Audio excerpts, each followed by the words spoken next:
हामी विदेशमा हेपिन्छौँ नि होइन, त्यो कुराहरू सम्झिन्छु कि हाम्रो त यो यिनीहरू त कोही होइन भन्ने रहेछ क्या। हाम्रो त विश्व समुदायमा त हाम्रो त्यस्तो छ, तपाईँ पासपोर्ट देखाउने बित्तिकै त्यहीँबाट हेला हुन्छ। म धेरै ठाउँमा कोट पेन्ट लाए पनि पहिले चाइनिज हो जापानिज भन्छ, पासपोर्ट देखाएपछि त्यही त धेरै ठाउँमा म गएँ। अब यो केरलातिरको मान्छेहरू एडमिनिस्ट्रेसनमा थुप्रो बस्दो रहेछन्, इङ्ग्लिस पनि राम्रो होइन, अनि फिलिपिनो जस्तो देख्ने अनुहार यत्रो नाक होइन, ट्याक्क घिनलाग्दो टाइपको छ नि त। तपाईँ यस्तो ह्यान्डसम त छैन अनुहार त। अनि पहिला चाहिँ फिलिपिनो जस्तो लाग्दो रहेछ होइन। Sir how can I help you भनेर आउँछ, अनि यस्तो देखायो है, पासपोर्ट देखायो, नेपाल थियो।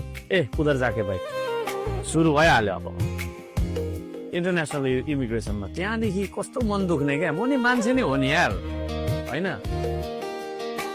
त्यो पनि मान्छे नै हो, फिलिपिनो पनि मान्छे नै हो, नेपाली पनि मान्छे हो त म।